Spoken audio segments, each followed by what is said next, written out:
Hey there, this is Paul talking about A Course in Miracles, and it's another Saturday morning, so let's go. Uh, who are you anyway? Who the heck are you? So, recently I've been looking at, first of all, the idea that the world sucks. Basically, that Jesus actually asks us to take a good hard look at the world, about how it is hopeless and how pointless and meaningless it is, and how there's no salvation in it and there's no escape from problems and blah blah blah. And if you were to honestly look at this and see its true nature, then it will become so obvious to you that it's so insane, so ridiculous, so impossible, so that something in you just feels totally at odds with it. That somehow there's some sanity, there's some kind of memory of your soul, there's something in you says, no, this cannot be. This just can't be the truth. Because if that horrible, hellish, nightmare existence is the true reality, and if God created it and God is cruel, then it means that ultimate reality is just constantly destructive and attacking and unsafe and just terrible. And something in you just cannot accept this. So, but if you're not willing to really look at the world for its true nature, then you keep thinking that the world's a great place, and there's hope in it, and there's salvation in it, and there's things you want, things that you value, and reasons to stay. So you won't want to turn away from it, and you won't want God, because all of these desirings for the world and what it offers, which is nothing, has the cost of you sacrificing God and sacrificing your soul and not being aware of who you really are. So first of all, you got to look at the fact that the world is hell and stop sugarcoating it, stop being in denial that we made something to be opposite to God, and that's its nature. Its nature is to function in a way that is fundamentally disorderly, opposite to God in every way possible. And as you look at that, and it's a hopeless, depressing picture, the bleak world, because the world sucks, he then asks you to go beyond this and to realize, because this just can't be God's will, this can't be the kind of world that God created for his Son. It just, it's not heaven, and recognizing it isn't heaven, it's not working, it's just flawed and fundamentally wrong. That's something inside you says, I just can't tolerate this anymore. This is just not acceptable. And then you'll turn around. Tolerance for pain is not without limits. You turn around, and now you start to seek for a better way, and you seek for a better world, and you realize that there must be a better world. There has to be a reality that isn't so ridiculous. There has to be a world that God created that isn't cruel and isn't harmful and dangerous, and there are no problems, and there is no stupid suffering, and there is no guilt and no sin and no fear and no death. And that is heaven. So as you really become clear that you don't want the world, because you're recognizing the world's limitations, it turns you around, and then you start to look, well, what's the alternative? And heaven is the only alternative to the strange world that you made. So now you feel naturally desiring and willing and compelled to want to go that way towards heaven, because you're now realizing the world is just not it for you. It doesn't answer your questions, it doesn't save you, it doesn't help you, it just is just hopeless. So you've got to get rid of your fantasies about the world being heaven, which is, this is a false perception where you believe that something that's fundamentally false is true, or something that's hell is heavenly, that death is attractive, and so on. Get rid of the veneer of bullshit that the world is a great thing. Take a look at how much it does indeed suck, how hopeless it is, everything dies. And then you'll be willing to look at the alternative, and having withdrawn value and wanting from this ridiculous world, you will say, well, okay, where is the world that I do want? Beyond this world, there is a world that I want, and you will start to seek it out. And this takes away some investment in physical sight and physical senses and the things of the world and the things of the body and the things of the ego. And so what I'm finding is this has some relation, how I'm seeing the world and my willingness to look at how much it sucks, and then being willing to go beyond that and look at what is the real alternative. It's also a change in my sense of identity and my sense of my ego. And am I a body? Can I be any of these things that are ridiculous? Can I be a physical object? Can I be upset emotions? Can I be negative thoughts? Can I be part of the world?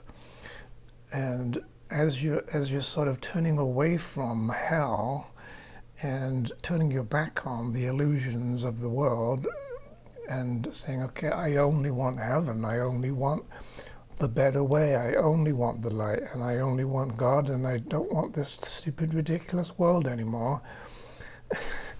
I am no longer pretending that it can be something it cannot be. I want to get out of the desert. I want to leave and go to where the truth is, and where the light is, and where the happiness is.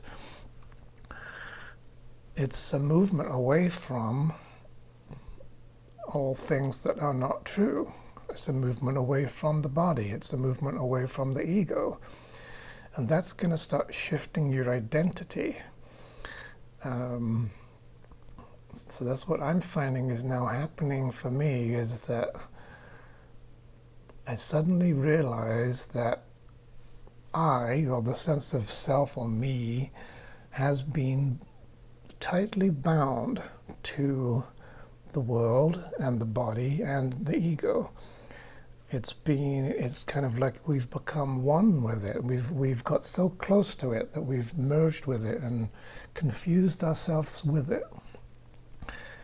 And our whole sense of who am I and what am I has become tied up in and confused with and mixed with things that are not of God, things that God did not create, things that God did not give. So in separating from God, we have actually attempted to change the truth. As I talked about in previous videos, we basically took what was true and we tried to make it false.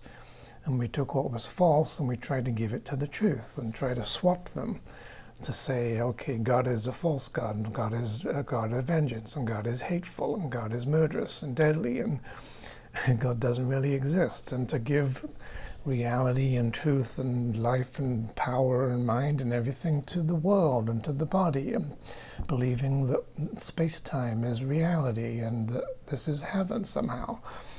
That's false perception, this backwards flipping of where you look for the true, but then you go over here and you attach it to what's false. And then you're looking at what's false, but you go and you stick it onto the what's true.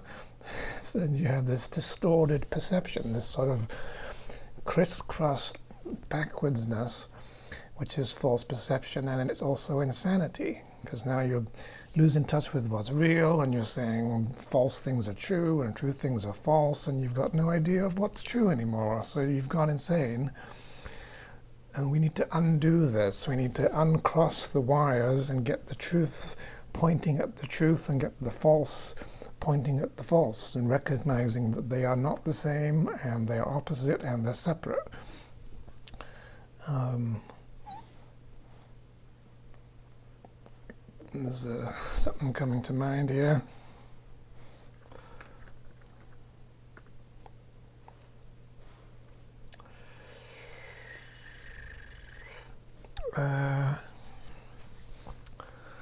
Your sanity depends on this.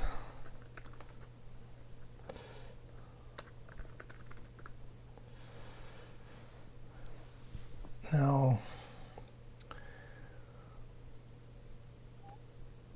so what happens is when you do that swapping and you take all the attributes of God and you give them to the world and the body and the ego and things that don't exist, and vice versa, you're changing what the truth is. You're saying the truth, instead of saying the truth is God, the truth is love and light and permanence and health and happiness and peace and everything, you're starting to redefine the truth. And you're saying, well, let's twist it a bit and let's change it and let's say the truth is lies and the truth is deception, the truth is physical reality, the truth is hell, there's truth in bodies, there's truth in sickness and death and murder. As you change the truth, you're also changing your definition of what is true of myself. Because if it's true, it's sort of globally true. You're saying a body has truth. That's literally like saying what I am, what the truth is about me, is that I am a body. Or the truth about me is that I am an ego, or I'm part of a physical world, or I'm an object, or whatever. So your sense of self, the sense of what's true of you, what you identify as, the definition of you, moves out of heaven and goes into hell because the idea of what's true has gone there. So as Jesus says in the Course, that what you believe is true is your sense of safety. And you will identify with your sense of what you think is safe, what is your home, what is worth protecting, what is valuable to you. So as you give value and truth and a sense of a home and a sense of identity, a sense of self, what am I, where do I belong, it goes along with your truth. And so as you give truth to illusions and you say the world is real and I'm a body, you start literally believing I am these things, and your whole sense of self shifts away from I am heaven and becomes I am hell.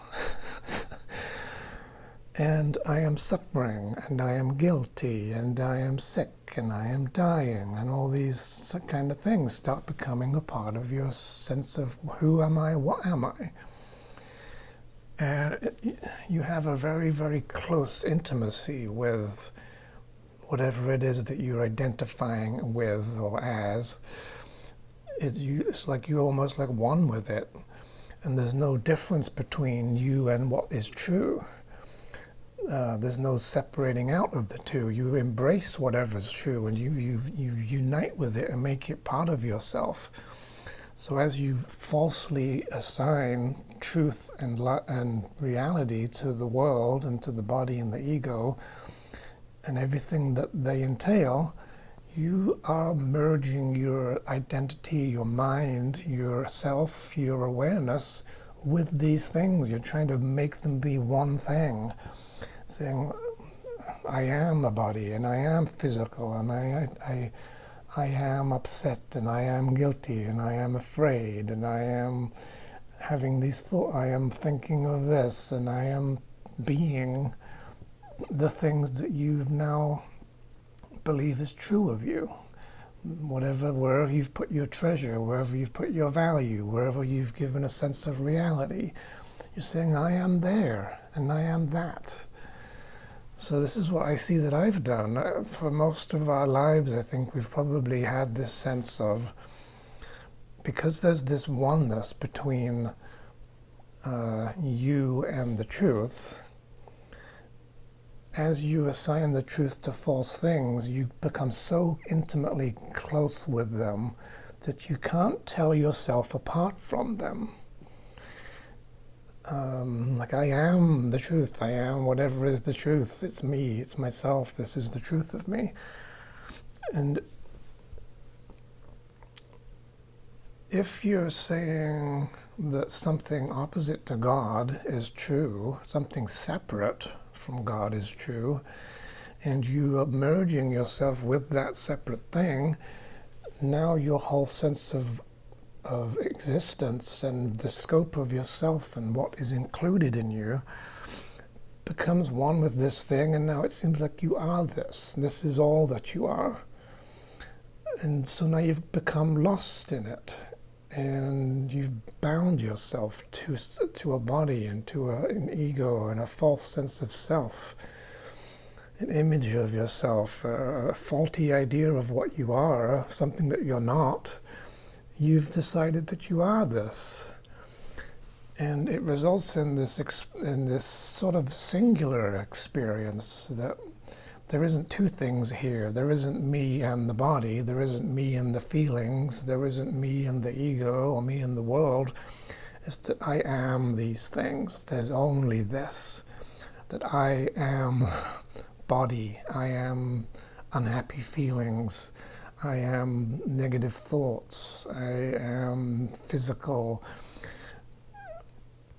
The more that you get into that, the more lost you become, the more unconscious you become, because you're moving away from where the real awareness is, which is heaven, and you're trying to merge with something that doesn't exist. You're trying to merge yourself with a fake world and a fake body and a fake sense of self, limited and selfish.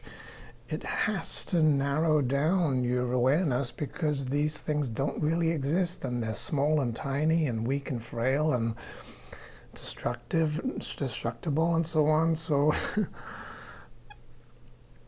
if you're saying these are my truth, you go from being I am the size of heaven, narrowing down to, oh, I am just this little tiny body, and I am very isolated. I am isolation. I am imprisonment. I am death. I am nothing. So you become, your whole awareness, the seeming size of you, the size of your mind, shrinks down into a body, and you see yourself as very small and weak and frail. And this shuts down your awareness. It makes you unconscious. This is sleeping. This is sleeping and dreaming and not having a mind and not being aware of reality. So you try to make your mind go to sleep. You try to suppress your awareness and block it so that you are focused entirely and intensely upon things that aren't even real. So it's like you're taking this little speck of dust and you're trying to become a speck of dust, and it's causing you to be extremely tight and small and restricted and limited and stuck in a box. And this becomes your whole sense of, what am I? Who am I? This is myself. So, like for me, in my experience through this life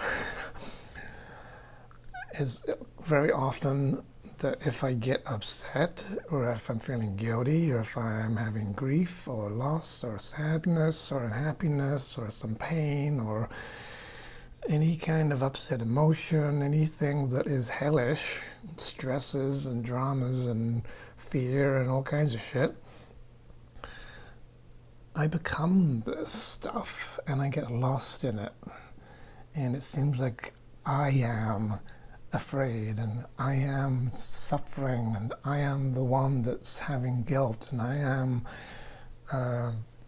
upset and crying, and I am the one that feels like everything's hell, and it starts feeling like my whole reality is becoming an illusion, and like only the physical is real, and problems become inescapable. It seems like there's no way out, and everything becomes hellish, and you start just losing yourself in this nightmare of going unconscious and being unaware and feeling trapped and helpless and powerless. And This is because I'm moving towards an illusion and something that's nothing, believing it's what I am, and I'm buying into it and falling for temptation and going into hell, and that's how you basically are losing sight of who you really are. Your whole sense of identity and self becomes one with them, the things that are hellish. It starts feeling like I am the guilt and I am the suffering, and I am this some kind of a person that is made of suffering and feels bad and is guilty, like this sort of this feeling of the guilt feels like it's yourself, like I am made of guilt, I'm really guilty. Or if you're in fear, you're feeling like I am afraid and I'm shaking with fear because I'm made of fear. And this is as if it's all that there is, as if there's this suffering self, this kind of just a minute.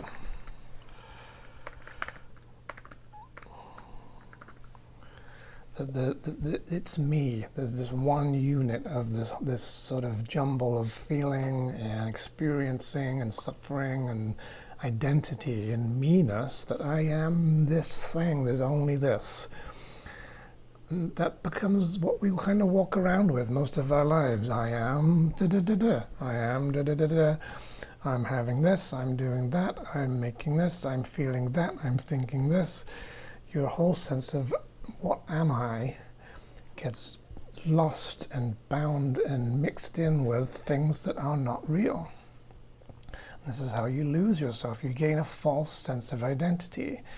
This is you identifying with a body, identifying with an ego.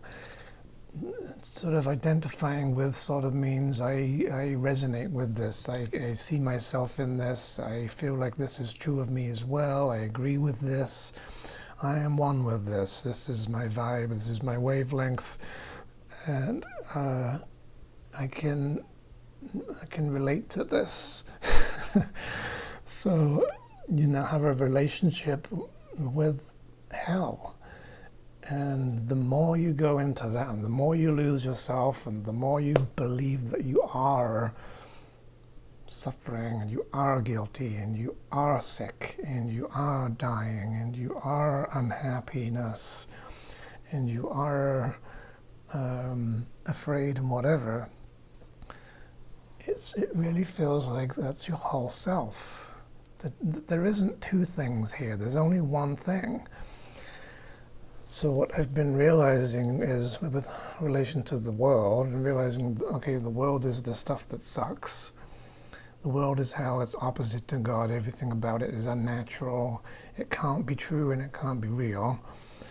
As I turn away from that and look for, okay, what is real and what is true, and what is of God? What has God created? What is the real world? What is heaven? What is the true nature of existence? What is the real hope? Where is the real possibility and the real freedom? And what is my real self? What is my true identity? And A Course in Miracles is actually basically, what I'm realizing now is that it's saying the entire Course is about you finding out and remembering who you really are. It's self-realization. It's not just a matter of forgiveness. It's not just about true perception and getting to the real world and so on and doing miracles. It's this sort of fundamental core of what am I? Who am I? What is true of me? What is my reality? And how can I shift my sense of truth away from illusions and away from hell, away from that which seems to be suffering, and have a sense of self and identity that is given by God, that is permanent and immortal and invulnerable and cannot suffer and is always happy. And that's the shift into reality. that is the entire curriculum. So as it says, the goal of the curriculum, regardless of the teacher you choose, is know thyself. There is nothing else to learn. There is nothing else to learn other than who you are. Because all that's happened is you, in reality, in heaven, as your real self, knowing who you are, as created by God, have just sort of gone to sleep a little bit and are dreaming of exile and have kind of lost track of who you are. You tried to become something else. You imagined that what was true of you wasn't true. You've tried to reinvent yourself and think that you have created yourself, and now you're trying to become something else, and are taking your whole sense of who am I, what am I, and you're trying to shove it into a box and shove it into a body and shove it into an ego, make it part of the world, believing that you are somehow not God's creation. The goal of the curriculum is to know thyself, and there is nothing else to learn. So the whole thing, this whole thing we're trying to do here, this spiritual awakening, is getting you to remember yourself, to just simply know who you are, to really have a totally clear sense of this is the truth, this is God's truth, it's the only truth.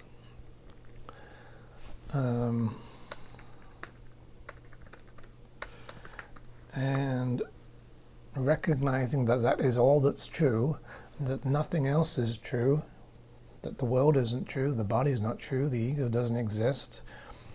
And the only thing left, the only thing that can be you and can be part of you, the only thing you can experience is this real self. You can only just be what you've been created to be. I'm still as God created me. God decided to create you and put you there, and your function is to be what you are, to extend God and to create with God, and to just to share everything and to just be yourself. Like, you're already perfect, and you've already been created absolutely perfect, and God's already given you identity. You are part of Christ, you are part of the sonship, and you are the kingdom of God. You are part of God. You are a child of God. You have been given self. You have been created as a soul. Jesus says, I was a man who remembered the soul and its knowledge. God and the souls that he created remain in surety, and therefore know that no miscreation exists. He was a man who remembered his soul and its knowledge. That's all you have to do. This is the whole entire point of A Course in Miracles and of any spiritual path. Remember who you are, wake up to your real self, and be true to your real nature. Just carry on as you were in heaven before the whole thing happened, before the separation. To just return to yourself. To just wake up to, this is what I am, this is true of me.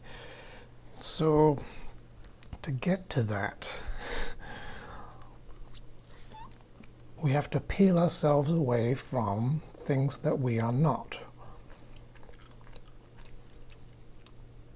Because a whole sense of what is the truth of me, what is my definition, who am I, what am I made of, how do I function, what can I do, what can I experience, what can be a part of myself, what can I create, blah, blah, blah. That's all the truth of you. And you take that and you try to combine it with things that don't exist. You try to make it be defined by, caused by the world and the body and the ego. So this whole reversal of cause and effect, you're saying, instead of I'm dreaming the dream and I made this stuff up myself and I made a false sense of self and I made a body in the world, you're saying they made me and they've defined me and they tell me what I am and they happen to me, and they change me against my will.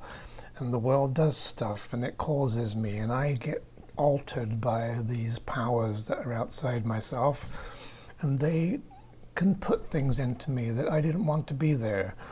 They're literally rewriting my whole sense of what am I, what am I feeling, what is my experience, what is a part of me.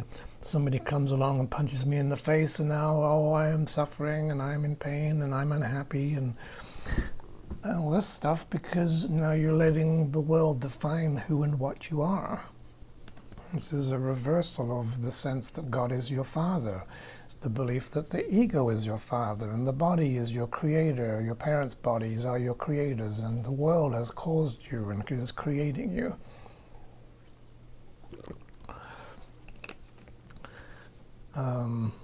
So there's that whole reversal that has to be undone. That's the denial of the truth. This, in order to identify with and believe that they are what you are and what you're made of, things that are not real, you have to deny reality. This is the improper use of denial, where you've used denial to say, I reject myself. I am not of God, and I do not have God's properties, and I do not belong in heaven, and I'm not made of spirit, and I'm not infinite and immortal and unlimited in power. And you have to shut those things out and pretend they're not true in order to open up to and accept and create an opening, kind of, and expose yourself to things that are unreal, like the world and the body and the ego, that now makes you feel vulnerable to them, as if you're open to them. You're admitting access to them.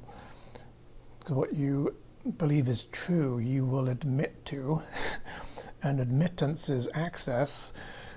So now you feel vulnerable to the world, as if you're allowing the world to share with you and be one with you and be a part of what you are, as if you've become, you're part of the world now. You've turned yourself into a blob.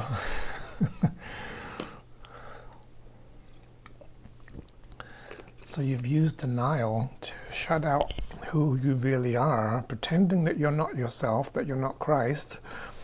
And that has caused you to accept that you are other things, and things that you're really not. But your acceptance of them gives them reality. And you can only believe in them because you believe they are true. You can't believe in something that you don't give some truth to. It has to be in agreement with it and believing that it's acceptable to you. So what we have to now do, having denied reality and accepted illusions, which has changed your whole sense of who you are, you've now got to do the opposite and deny everything that is not part of God, and open up to and accept and embrace and make yourself vulnerable to, or having access to and sharing in, everything that is of God. So what I'm realizing then is this means you need to change your sense of who you are and put it back in God's hands and say, I am only, purely, 100% what God has decided that I am, and I am nothing else. I have nothing that does not come from God. There is nothing in me that God hasn't given to me. I cannot experience anything that God has not created. I cannot be a part of something that is an illusion.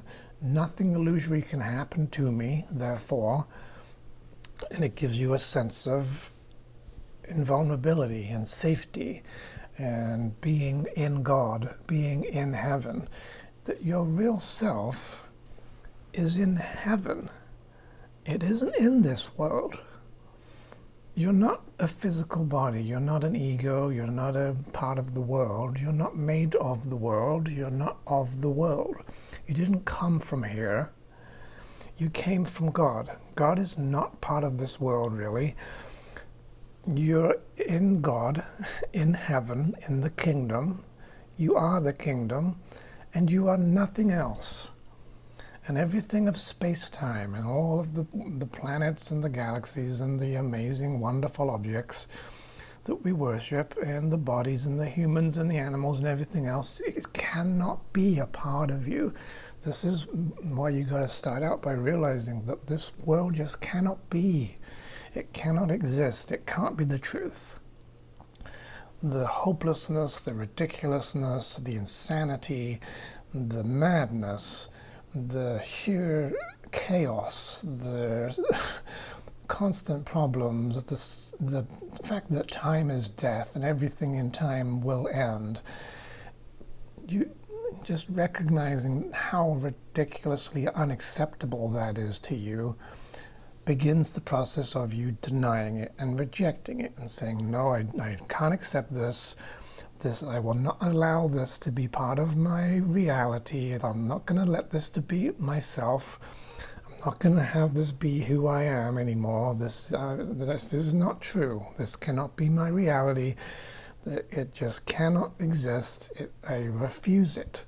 And so now you're saying, I'm turning away from the world, and I don't want anything in the world. Nothing in the world is a part of myself. I am not defined by or caused by anything in the world. I am purely gonna just attach myself to God. There's another way that the Course in Miracles presents the separation, and it says the separation is dissociation. And this is to do with, what have you associated yourself with? What have you sort of said, I am a part of this? That you belong with this something. So you were associated with God. You were associated with Christ. Associated with heaven. And the denial, which is the separation, the fall of man, the rejection of reality, the attack upon God, which is also sin, if it was real, is a dissociation. It's an attempt to say, I am not part of this anymore. That myself, my identity, is not heaven and God. That's not the cause of me.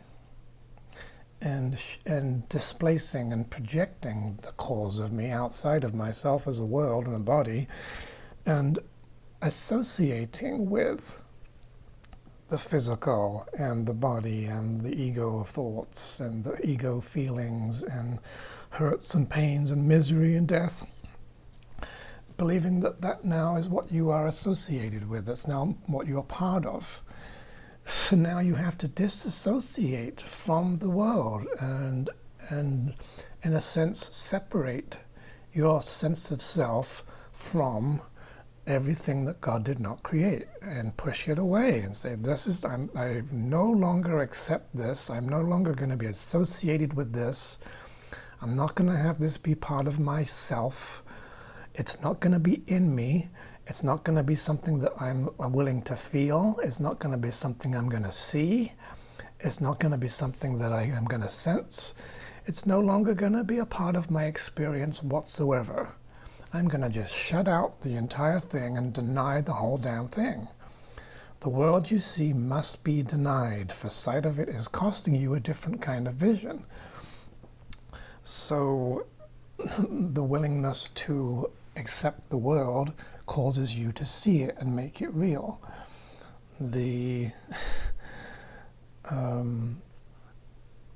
Everything that is an illusion of a world, you have to deny it. This is a proper use of denial. There's one little part in the Course where it says that denying the body's seeming reality is an improper use of denial. This has been grossly misused. Because the body is a denial of reality. It is what is a resistance. That's why it condenses into a physical, what we call physical matter. It's like a solidification and a contraction that produces a concentration that we call physical objects or materials, energies that coalesce from the quantum fields, blah, blah, blah, and turns into bodies. They are the resistance. They are the fear of God. They are the denial of God. The body was made as a separation device. So you do have to, at some point, reject the body. You must deny it, because it is the denial of the truth. You have to now not accept that you're a body. So that means you have to deny that the body exists. And eventually you've got to recognize that the body is absolutely nothing. It's an illusion, and illusions disappear. You've got to make the body disappear. That's how much you have to deny it. So the part that's talking about, okay, if you deny the body's seeming reality because it seems so real in this world, and trying to do so is an unworthy form of denial, what he really means there is that if you take a body that is denying reality already, and you've given it reality, and you're still giving it reality, and at the same time as you giving it reality, you pretend in denial that it isn't there, you now are literally doubling the denial. So now you're saying the body denies God, and I deny that the body is denying God by believing in the body still and pretending that I don't. That's an unworthy form of denial, because it's increasing the denial of God. That's what he's getting at. In the big picture, we do have to deny the body. We have to deny the whole world. Whatever you accept into your mind becomes reality to you. You must find a way to forget the world. The world is forgotten as you see the face of Christ. You've got to find a way to deny everything that is not of God. So this whole thing results in you starting to uproot yourself from the body and the ego and the world, turning your back on them, rejecting them, denying them appropriately. Let's see here. He says, the powerful protective device. I often remember little pieces of quotes, and then I can sort of find them. True denial is a very powerful protective device.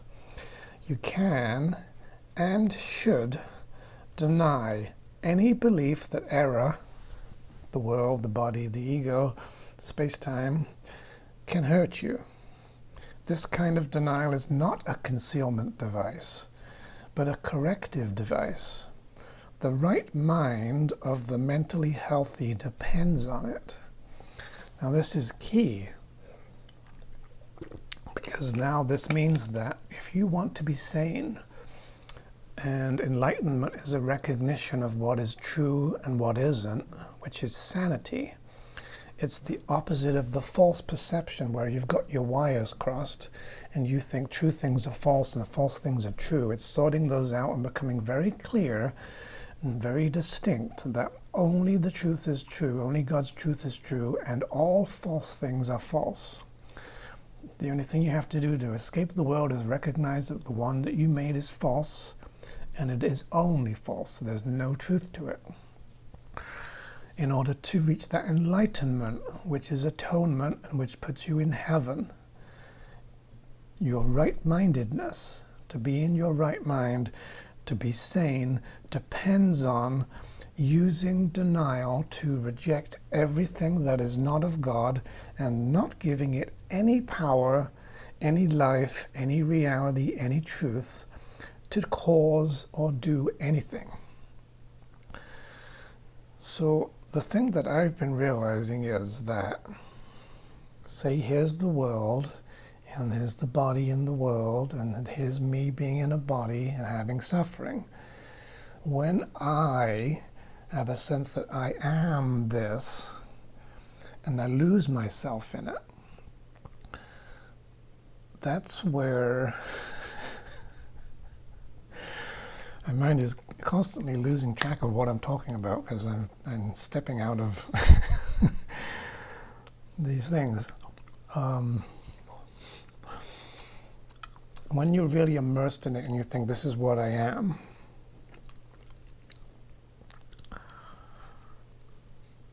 that's where you feel like this stuff is happening to you and you can't escape it, and you are the suffering. It's like there's a system of space-time in which everything is suffering, and everything is the ego. And the body is part of the ego, and it's all part of this thought system, this whole closed system of hell, problems and destruction and death, the dream of death, where everything always goes wrong, where there is no hope and no escape within the system. You have to get outside the system, outside the desert. That when you put your sense of self inside the system, that's when you become one with it, and you lose a sense of it being distinct from you. You lose the recognition that it is not yourself, because you become so close to it and so intimate with it and so one with it. You get lost in space-time and lost in the dream and unconscious, because you think you're this self that's inside the bubble of the suffering world, and therefore you are the suffering. You're part of the suffering. Your whole sense of identity gets caught up in, I am this. This is true of me. This is what is true. This is what's real. Therefore it defines me. It's happening to me. Tells me what I am. This is myself. You become this unconscious ego self, this egotistical, selfish, lost, depressed, hopeless, isolated self, exclusive, special self, not because of who you are, but because of your identification with the world of bodies, with sin, with death, with physicality, with problems, with suffering.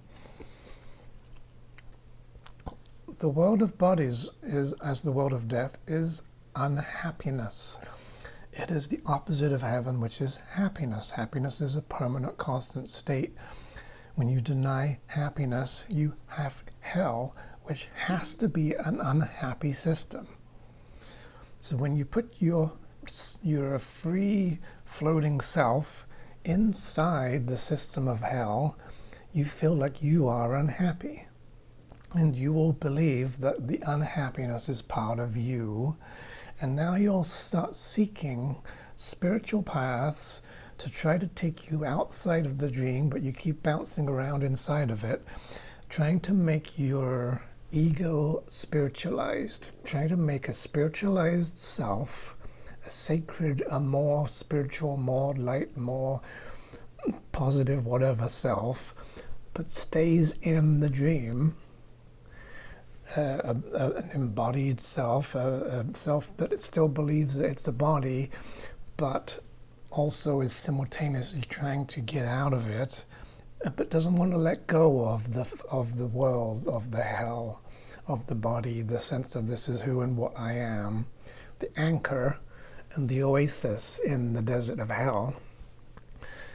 It doesn't want to detach and let go and be free from hell, really. So it holds on to false senses of identity and who am I, what am I, while trying to get out and escape from the suffering. And so you work on yourself and you keep trying to change yourself, and you keep feeling like, well, the guilty feelings are part of me, and they're what I am guilty. I am this sort of deprived, broken, suffering, weak, unworthy, crippled, bullshit self.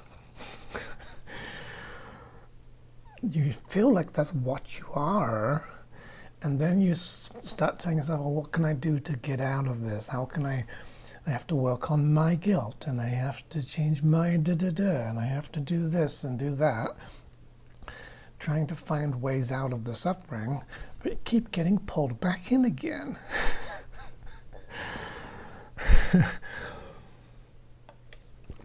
keep getting dragged back into hell, kicking and screaming, because something keeps pulling you here and holding you there, and it's that you keep identifying with and holding on to this saying, I am this thing in the world, I am this body, whatever it is that is anchoring you in hell keeps you stuck there. So it has to be uprooted. And so what that means is, actually, if you think of space-time and the separate state and hell and the closed system and the impossible world, the physical world, as a fundamentally broken, corrupt, destructive system of death, if you go visit that place, and let's say the only way you can go visit hell is by becoming hell-like and tuning into it, such that you have to change your whole definition of who and what you are in order to resonate with it, in order to go there. You have to turn yourself into the Antichrist just to get in the door. Then it isn't so much that you are guilty and suffering and stressed and sick and dying. It's that you are amidst, among, and associated with a system and a place of destruction and death and suffering and brokenness and problems. So if you tune into it like a radio station, you start to hear the sights and the sounds of hell, and the thoughts of hell and the feelings of hell. And as your mind starts believing in them, it starts making it even worse. The body starts having negative reactions and negative feelings, and you start feeling like, this is myself, this is what I am, this is what I've become. So there's this whole illusion that you've actually taken the perfect, innocent, holy child of God that is permanent and can never change, and you believe that you've actually, instead of that you've denied this perfect self and have believed that it's still there, but you're pretending it's not, which is denial. You think that in your denial, because you've now become unaware of that self, that it's actually gone. And you've actually turned and converted and transformed God's holy innocent child into the devil, into the Antichrist, into this ego, into this hateful, spiteful, vicious, murderous, deadly thing, full of sin and hate, and wants to die and wants to kill everything. As if you've literally converted God's Son into something corrupt and destroyed, as if you can destroy God's children. And having done that, you've identified that with a body, you've identified God's Son as a body. You're saying, I am a body, and therefore if I destroy the body, I am destroying the Son of God. If I make death happen, I am making it happen to God's child. I am successfully killing God off by putting a piece of him in a body and destroying it. And so crucifixion, the world is a picture of the crucifixion of God's Son. Crucifixion is death. It's the world of the attempt to crucify God in his creation. But, as Jesus says, the sins of the ego are not yours. And so you've got to start having a sense that what you are and who you are is separate from, and this is a healthy separation. It's not, you can't just say all separation is bad. You're supposed to separate the true from the false and keep them apart forever, so that you will only accept that the truth is true and that it doesn't have any of the false in it. And only the false is false and doesn't have any truth to it, so it's not really there, which results in there only being the truth. You have to keep them separate. You have to keep you separate from hell. You've got to keep you separate from the body and the ego. So this is a positive separation. It's a helpful, it's a powerful form of the proper use of denial. The true denial is a powerful protective device. Because if you are saying, I am accepting all of heaven and I'm completely denying all of hell, I do not allow it to have any truth or any existence or reality, that puts you in a place of immortality and invulnerability, where nothing unreal exists and nothing real can be threatened. So you are perfectly protected and safe and sane because of your proper use of denial. Sins of the ego. When you feel guilty, remember the guilt is a part of the system of thought of the separation. It's in there, it's not part of heaven. The guilt only exists in that system. When you feel guilty, know that your ego has indeed violated the laws of God. But you have not. Leave the sins of the ego to me. That's what the atonement is for. So what he's saying is there's a difference between what you are as this perfect being, as a mind, and what the ego is. That the ego is only in space-time. The ego is only identifying with bodies. The ego is an illusion. It's not real. In fact, there is no ego. The sinning only occurs in the separated state. The world of bodies is the world of sin. If you believe you're in it and of it and a part of it, identified with it, one with it, having lost your sense of who you are, as if all that's left is that suffering, guilty self. When you feel guilty, that I am guilty, I am guilt, I'm made of guilt, and now I'm filled with guilt, and this is now defining who I am. It isn't you that has sinned, and it isn't a part of you. The guilt is not a part of what you are. It's not a part of your real self. So you have to then realize the guilt is part of the ego. And the unhappy feelings is part of the ego, and fear is part of the ego, and despair and loss and sacrifice and shame and unworthiness. The ego can never be worthy. It knows that the soul has rejected it completely, using the proper form of denial. It doesn't believe in it whatsoever, doesn't acknowledge it at all. So it knows it's been rejected by something greater than itself, and therefore can never be worthy. So the ego can never be given self-esteem, and it can never be turned into something perfect. So when you think that you are the ego, you will think that you are not perfect. You'll think that you have as a part of yourself the attributes of the Antichrist. The attributes of the ego and the body become merged with you, as if you think this is what I am, this is the definition of me, these are mine.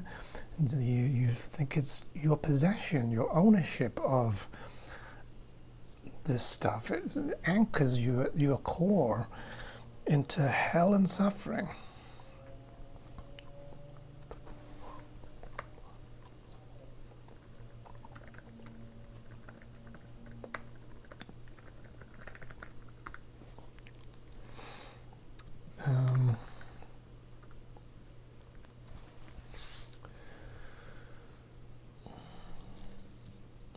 Can't find the quote, but somewhere it does say that the ego tries to convince you that it is yourself. But the egotism as a system is the insane thought system. When you give it any truth, it changes your view of yourself and makes you a part of it, makes you one with it, and now you believe that you are not insane and that you're part of the ego, that it's yourself. But you've turned into the devil. That you've become a sufferer. that you are a self that suffers, that you're even capable of feeling unhappy, that you're capable of being sick, capable of being hurt, capable of being attacked, capable of having sickness and death, capable of feeling guilty and wrong and bad and evil, capable of being destructive, capable of destroying yourself. You start believing in these things. You believe that they're possibilities. This is the world that you see that is impossible. The world of space-time is impossible. It's a place that doesn't exist, where things that cannot happen in reality seem to be always happening.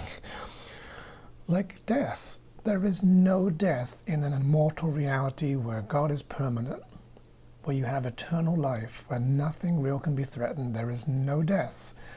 So a world where there are things dying is an impossible world. It cannot be. This is part of the rejection of the world. I just cannot accept that this world is reality, cannot accept that it's God's will. This can't be the nature of our ultimate truth. It can't be that the ultimate reality is destructive and deadly and has things constantly dying, that time is real. It just cannot be true. So you have to reject it. So what I'm saying is that the whole of A Course in Miracles is trying to wean us away from, to move our sense of self away from the system in which everything sucks. We're trying to dislodge ourselves from this false reality, to actually identify that there isn't just me being a suffering self, me being an ego, me being unhappy, me being sick. But there are two things here. There are two things happening. There is the world with its space and time and its bodies and its ego and its death and its problems and its attack and murder and all of its suffering, all of its unhappiness, every unhappy feeling, every anger, every despair, every loss, every grief, every doubt, every fear is all part of this. This is one thing. And then there's a second thing, and the second thing is yourself is actually not the same thing as these things.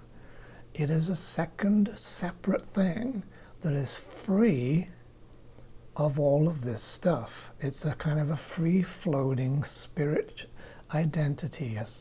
Your soul, your real self, is actually free of hell.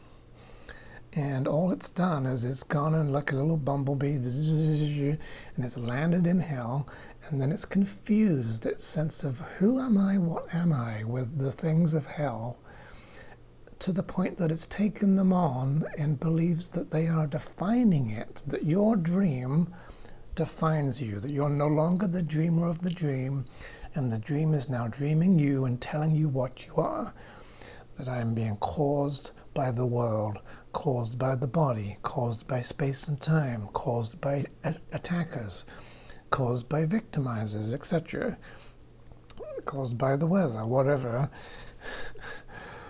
that hell is now your father and not heaven, that the Antichrist is you, that you have now gotten lost in space-time. This is what's happened. We've gone into a false world that isn't really there. We've endowed it with all the properties of God and have tried to give it reality and truth and meaning and value and something you want. And that has distorted your view of what it really is as a false world and has made it seem like a true world. And that has flipped your sense of what is real and what is not. And now you are insane. And you've become lost in a dream. This is what's happened to everyone in the world. Your whole sense of who and what you are has been shut out, and you've lost track of it. You don't know who you are anymore. You have forgotten your real self, your true identity. You've forgotten the thing I am. The world is no more afraid to hear anything other than this. I do not know the thing that I am, and therefore I don't know what I'm doing, or where I am, or how to look on the world or upon myself. We've actually lost touch with our real identity, or more to the point,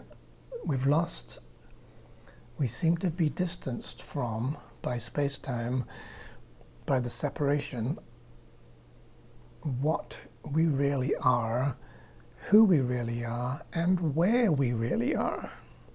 So you are in heaven, you're safe in heaven with God, but you're dreaming of being exiled, dreaming that you're not in heaven anymore. So it's relocated you into hell, and now you think that you are made of hell, and this is all that you are, all that you can be. You've forgotten that you have another self. There's your real self, which is your soul, which is created by God and is true.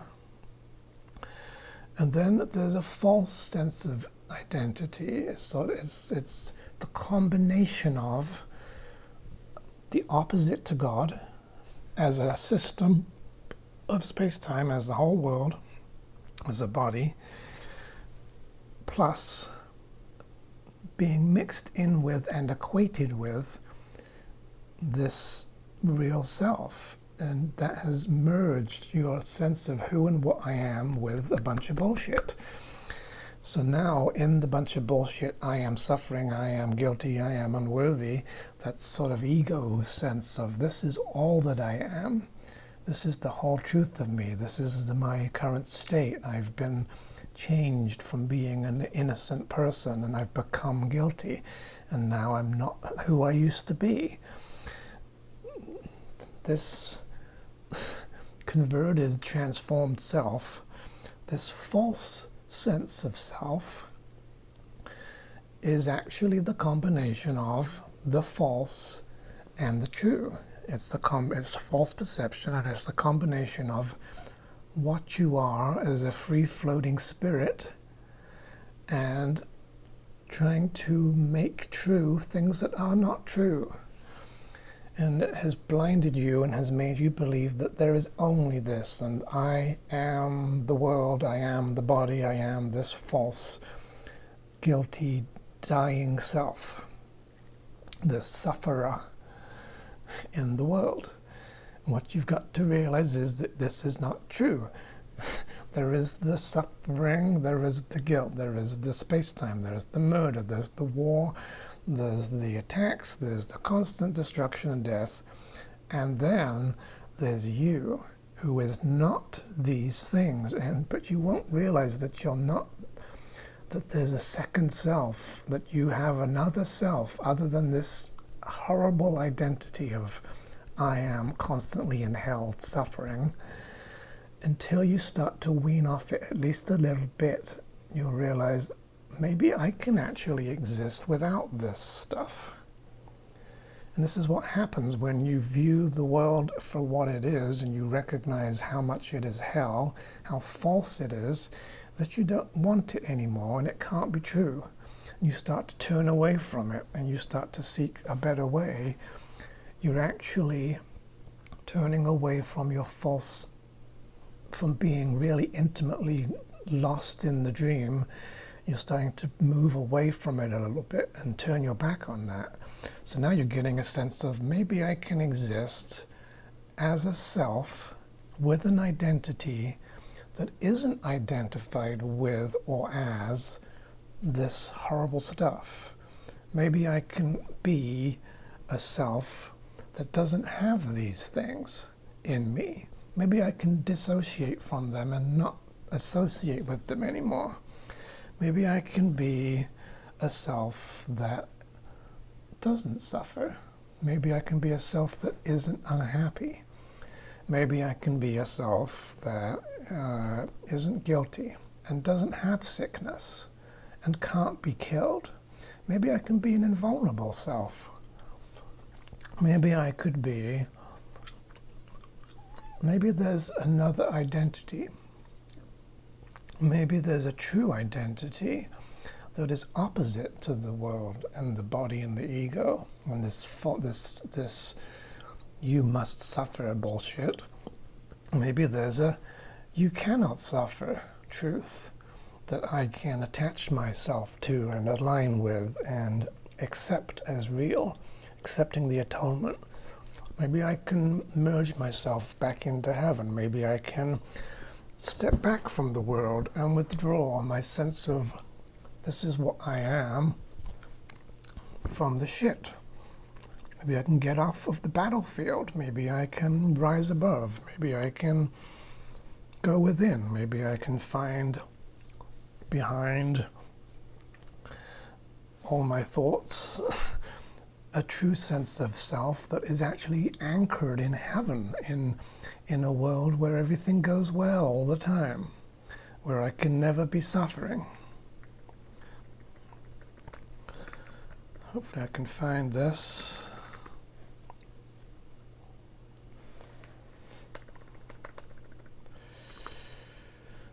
I'm pretty sure it's got those words in it. Let's go.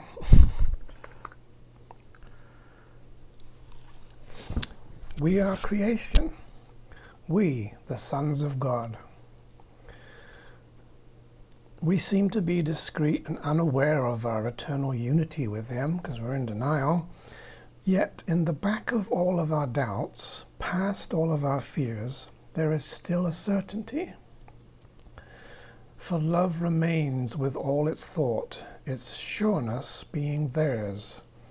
God's memory is in our holy minds, plural, which know their oneness and their unity with their Creator. Let our function be only to let this memory return, only to let God's will be done on earth, only to be restored to sanity, and to be but as God created us.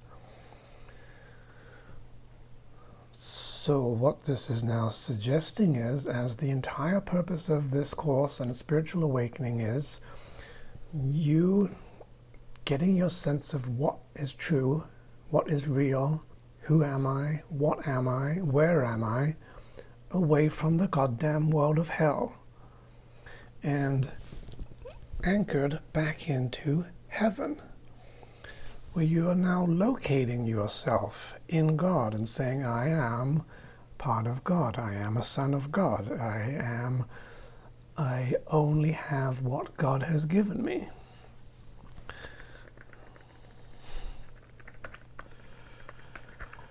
Does not come from God.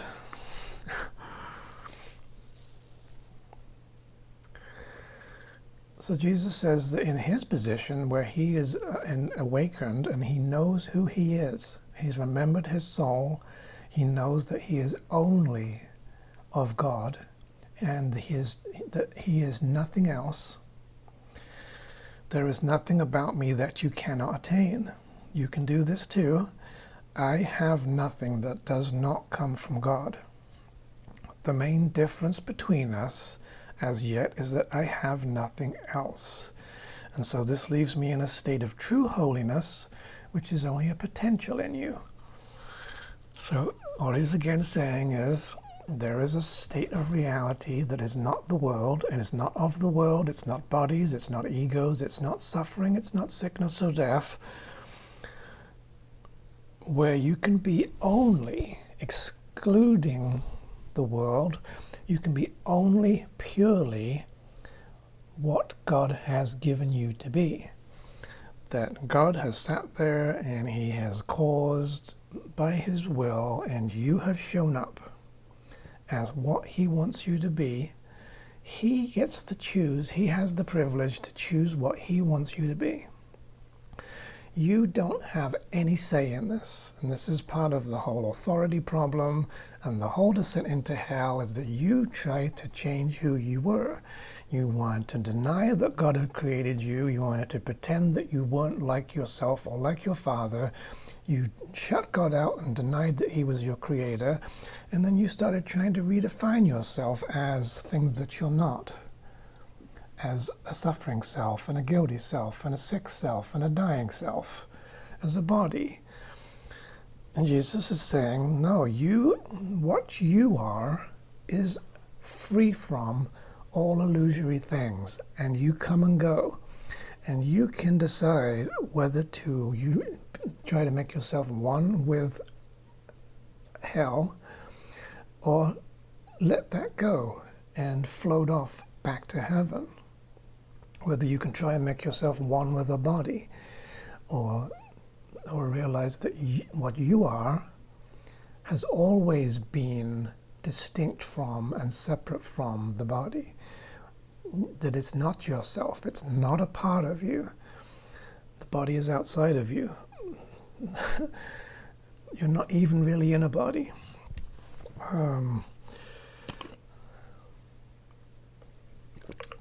So Jesus is saying that at the end of this process, you come to realize eventually, having denied and rejected everything of the world, having surmounted death, having reached resurrection, having got to a place of enlightenment and recognition that only God's truth is true and the world is false, and you are not false, you are part of the truth, you have nothing that does not come from God.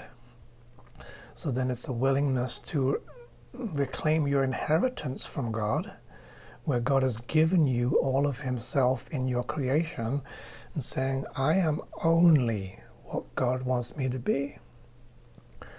I am not even in the world. I'm not even in a body. I'm not even part of space-time. These don't even exist. I am only in heaven. I am spirit, I am mind, I am a soul. I am a son of God. I am as God created me. I haven't changed. I haven't been changed by time or destruction or death. I am still exactly, specifically, perfectly, exactly in every possible detail, the same as God created me to be forever, and I'm permanently the same, and I can never be changed. And I've never changed. I'm still perfect. And I only have what God has given me to have. So he shared himself with you in your creation. You are now a part of him. He wants you to have himself, and you are forever a host to God. So he has shared everything that he has with you in your creation and has given it to you, given you your one function of extending his spirit. The only function of spirit is to extend God's being. And now you are a co-creator, and now your only job is to share the love of God and create, to extend what you have been given, to share yourself, to be part of the kingdom. And that's all that you have. It's all that's part of you. It's all that you've got in you. It's all that you can feel. That love is your only emotion. That your mind can only be sane. That only the truth exists for you. Only reality is real. That there is nothing else. There is nowhere else. There isn't a world to suffer in. That you are only, exclusively, what God has decided that you are, and that's all that you have. So Jesus is saying he is in a state of perfect holiness now, true holiness. He has fully identified with who he really is, which is Christ, and you are Christ. Christ is the one Son, which is also the sonship, which contains all the sons of God, and is them. So you are the Christ, along with him.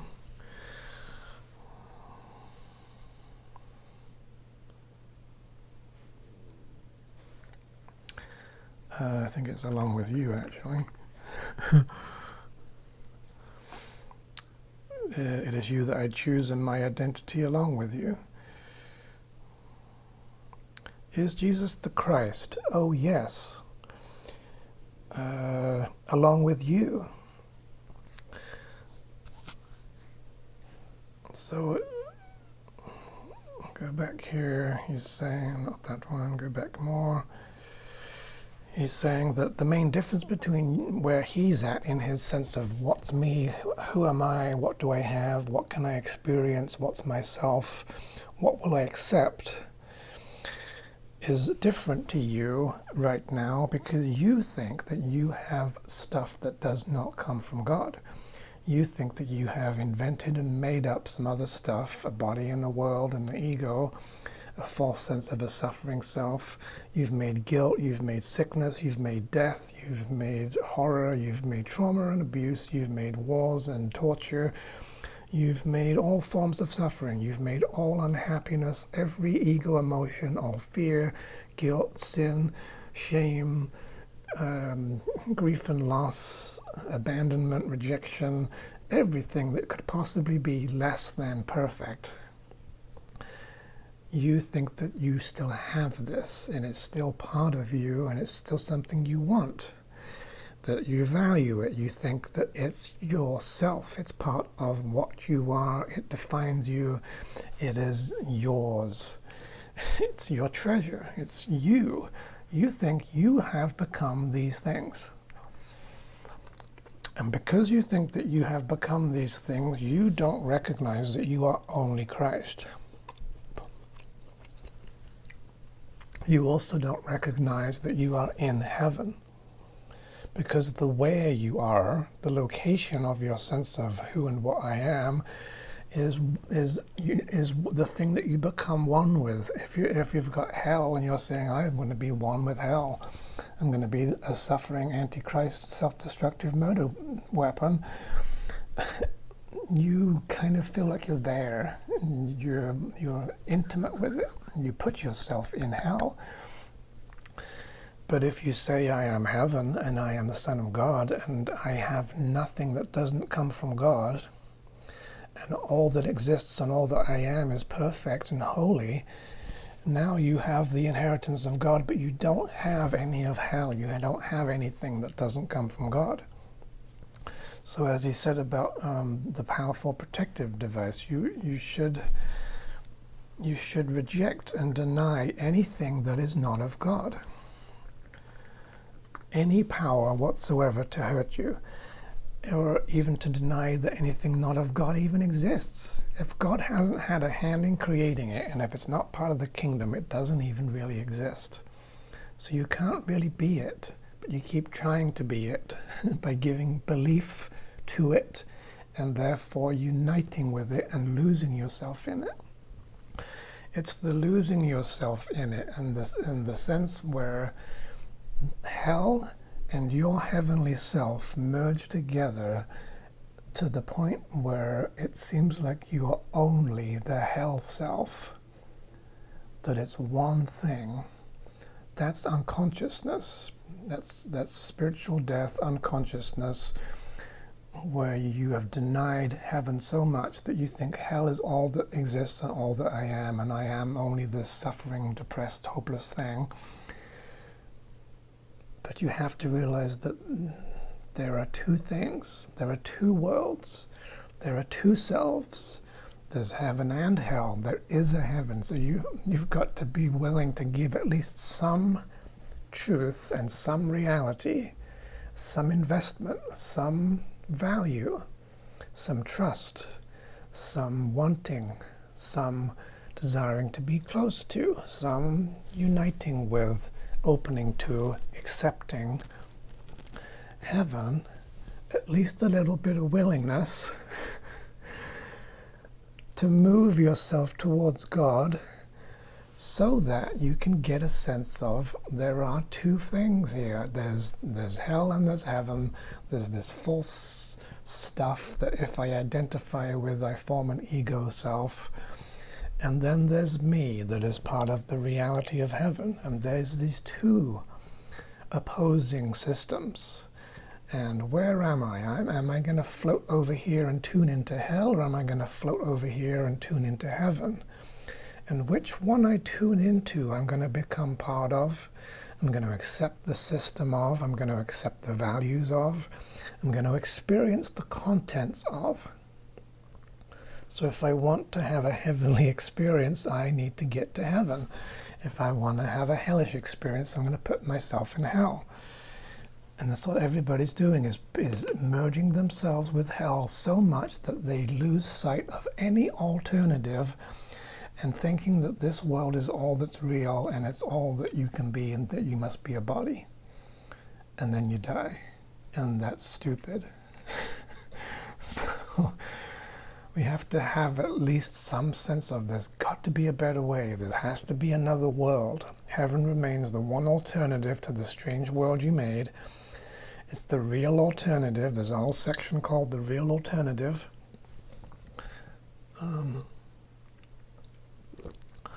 That you can choose again, and you, what you are, doesn't have to be associated with suffering. So there's a guilt. Well, let me go from I am guilty, and be careful about how you use this word. Whenever you say I am, you're literally saying I am one with this, and it defines me, and this is what I am made of, and this is the truth of me. So your whole sense of identity binds to this thing and becomes one thing, and now you don't know who you are, and you think you are the suffering, you are the guilt, you are the pain. There has to be a weaning off from the illusion. There has to be a stepping back. There has to be a seeking God. There has to be a going within, a rising above, an opening up to a reality that's beyond the world and beyond the body. And this is what the spiritual sight is to show you, the vision, to open your eyes to seeing another world, to being able to go to another world, to leave the world behind and get ready for heaven and go home. To go home to being only how God created you, so that you are purely happy, that you can't suffer. So if I'm feeling guilty, I need to tell myself, I am not guilty. I am not the guilt. This guilt is not myself. There has to be a separation between what I am and what this stuff is, because this guilt is part of illusion. Guilt is false. It is ego. It is the opposite to God's nature. I refuse to accept that it's a part of me. It is not myself. There's anger. I am not angry. I'm being angry and having an anger.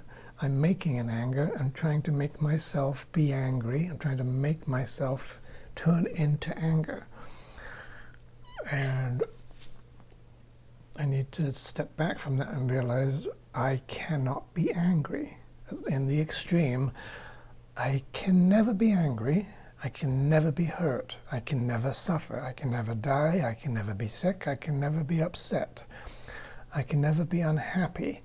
I can never cry. I can never be sad. I can never lose anything. I can never have grief or loss. I can never be in pain. I can never be damaged. I can never be imperfect. I can never stop existing. That's got to become my truth. That's got to become the truth of who and what you are and where you are. And so what that's doing is it's distancing you from hell and saying, I'm siding with God. Vigilance for the kingdom, that I'm going to put all of my sense of value, what I want, where I want to be, what's true for me, what I accept, I'm going to exclusively and only give that to God where it belongs. Heaven is the choice I must make. It's going to be my only reality. It's all that I want to see. It's all that I want to experience. And I'm just going to forget the world. Eventually and inevitably, I'm just going to drop the body, drop space-time, drop the ego and the illusions of suffering, and turn my back on death and choose life. The resurrection is the assertion of life. So as you're merging with life, eternal life, and you're becoming immortal again, or at least admitting that you are, you're going to start shining more. You're going to start loving more. You're going to start having the nature of heaven. You're going to start seeing more. You're going to be more aware. You're going to be more awake, because heaven is very expansive and open. So when you become one with it, you open up instead of shutting down. The world of hell is very limiting and excluding and shuts down. So you're going to expand your sense of self to be inclusive instead of exclusive. You're going to become more than the body. You're going to expand yourself to the universe. You're going to be the universe. You're going to be bigger than everything. What was I looking for? Surmounting of death. Actually, that's not really what I wanted. I want the assertion of life. The resurrection is the denial of death, the dream of death, space-time. The resurrection is the denial of death, being the assertion of life, or the acceptance of eternal life. Thus is all the thinking of the world reversed entirely. Life is now recognized as salvation, and pain and misery of any kind is perceived as hell. And the reason why this is important is because, in fact, you in hell, with false perception, do not recognize that it's fucking hell. You don't want to.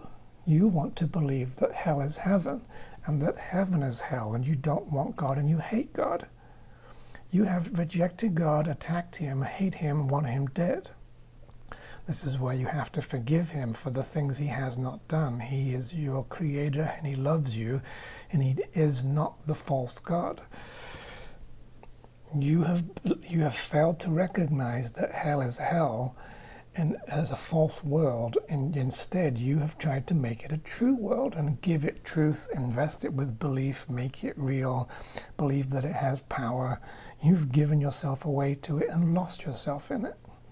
So you have to now recognize that misery and pain of any kind is hell, and not heaven, and not something you want, and not something you will accept. That death is death and not life. Destruction is destruction and is not creation. That suffering is murder and is attack, and it is not holy. Because you actually do think that attack is salvation, and that death is life, and hell is heaven. So you have to come to a recognition that the false world is false. The true world of God is true. Life is recognized as salvation, and death is recognized as hell. Love is no longer feared, but gladly welcomed. Idols have disappeared. The remembrance of God shines unimpeded. The resurrection is the denial of death and the assertion of life. So as you move towards life, you literally come back to life. You resurrect. Because as you go towards death and you associate with and bind your sense of self to things that die, you're immortal and you cannot die, but you can confuse yourself with things that do, you become sort of dead in a way. It's an illusion of death. It's a sense of unconsciousness. It's an unawareness. It's a spiritual sort of death. It's the attempt to make death real. As you go towards heaven, towards your real self, your true identity, you're aligning yourself with heaven and putting yourself in heaven And now heaven is starting to extend out from you, and you are starting to shine light again, and you're starting to give more instead of taking and sucking. And now you are sharing more, and you're being more truthful and more honest and more open, and you are actually gaining power and causation again, because you actually gave up your will and you gave away your power, and you shut out the power of God and disowned it. So now you're becoming empowered, and now you are able to start radiating life and asserting life, and asserting that life is the only truth, that it's the only thing you believe in, that eternal life and livingness and being alive and existing forever is the only reality that you will accept, and you deny everything else, and you deny death. The resurrection is the denial of death. And because you're in that state and you are exuding life and power and mind and God, and you are extending, you are now a very bright light, and you are now the light of the world as a teacher of God. And now you are a healer. Those who are healed become instruments of healing. You are now a miracle worker. And literally, because your light has such power, it overrides death and shines it away, because it is darkness. And you can now assert life and raise the dead. You can even now take the things that are dead or made of death, that are pictures of bodies being dead, and you can change them back to pictures of life again that symbolize eternal life. The body can become a symbol of eternal life, a picture of immortality. Temporarily, of course, because bodies aren't real. So you have there's a truth, and there's you. My hand's too far. There's a truth, and there's you, and then there's the false. And you can move between them and identify with one or the other, because your mind has the freedom. God gave you the freedom to deny what you have created, if you so choose. Deny what it creates. Your mind is capable of creating worlds, but it can also deny what it creates because it's free.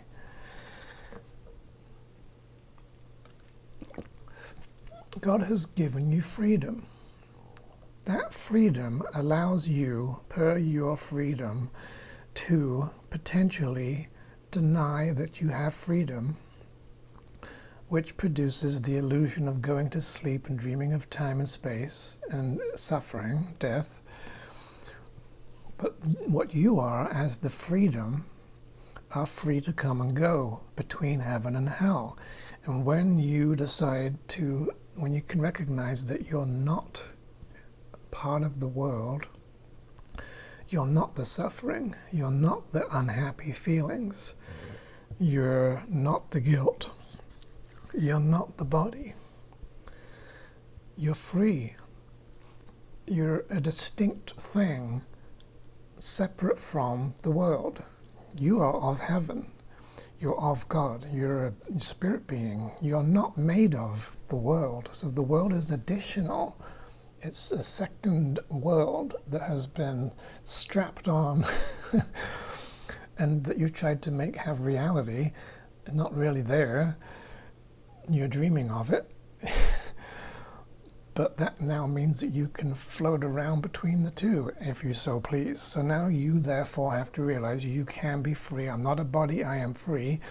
You can be free of the dream. You can step back and be outside of the dream. Not just that you're in it having a lucid dream, which is the real world, but you can actually get entirely outside of space and time, outside of all bodies, beyond death, in another world.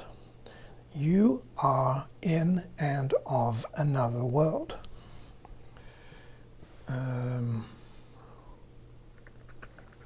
You are not of this world. You're not a body. You're not a human body.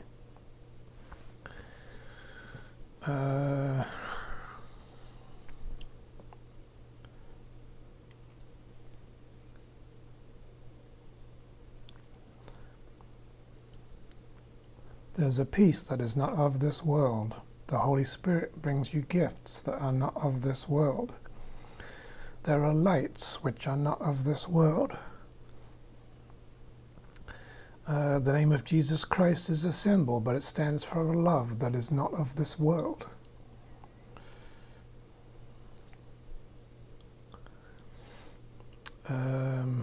Your kingdom is not of this world, because it was given you from beyond this world. The world is not left by death, but by truth, by identifying with what the truth is and where it is. That you can't be a suffering self, you can't be a dying self, you can't be a body. You must be somewhere else.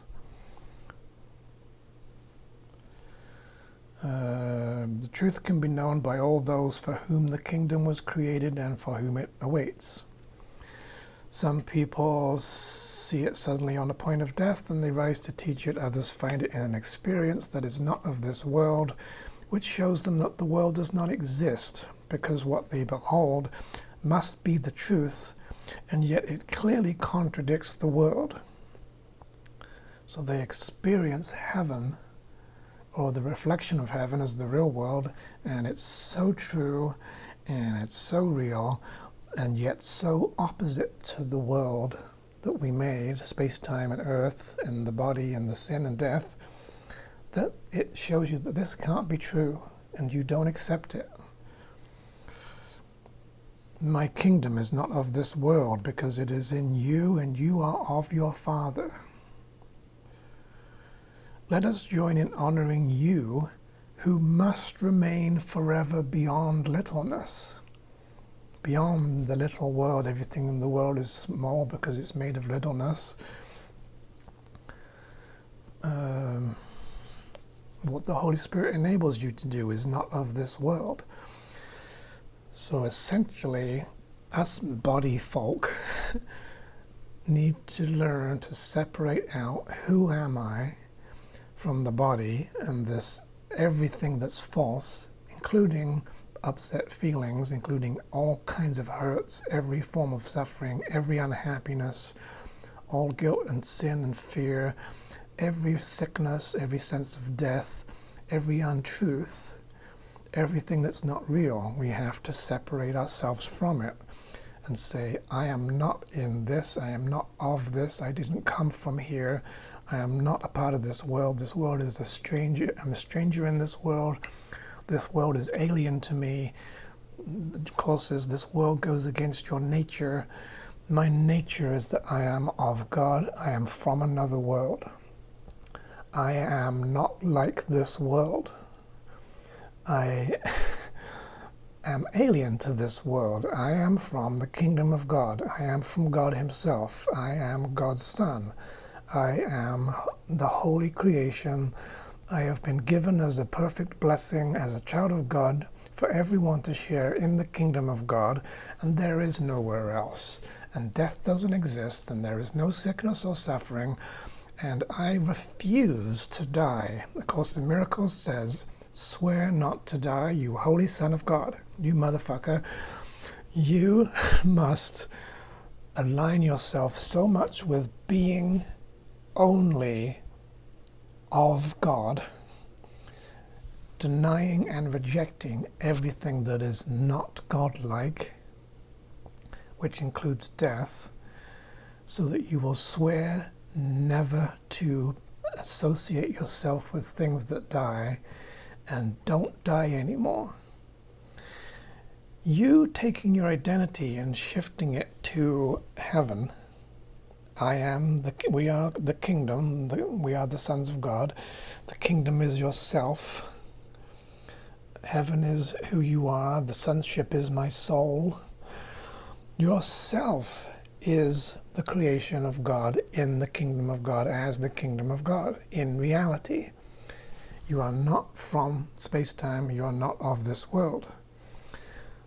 So you've got to reclaim who you are, identify with, choose, want, value, focus on, accept only the qualities and the natures and the characteristics of heaven, so that you are in heaven as heaven of God. And therefore you are outside of the world. You are not in the world, you're not in the body, you're not in space-time, you're not in the dream, you're not a dream. I'm not a dream but a reality. I'm not weak but all-powerful, etc. You are outside of space and time, you're beyond the world. You are something that is not physical. You are a non-physical spiritual being. You're made of light. You are permanent. You are eternal. You cannot be attacked. This gives you a sense of real safety. The world has no safety to offer. Everything in the world is attackable and attacking and attacked. All the time. Do not seek for escape for problems in the world. The world was made that problems cannot be escaped. The world attacks and attacks again, and it is merciless and cruel and deadly. You have to leave the desert. You've got to get outside of the world, outside beyond the body. I'm not a body. A body and a mind cannot both exist. I have to become spirit identified with and as and where the spirit is. I have to take on the nature and accept that I can only be my soul, and I am nothing else, and I have nothing else, and I want nothing else. That makes you as a being in heaven, in which you have been given the power of all heaven and earth, and you share the power of God. You are now Christ. You are now absolutely holy. You are beyond all suffering. You're now in a place where you can't suffer.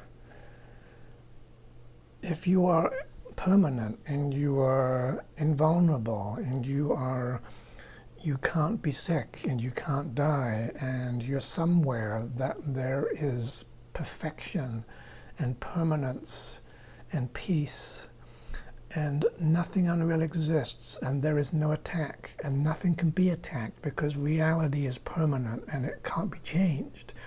And you can't be changed. You become timeless, because time is change, and you become eternal. You are immortal, and you cannot die.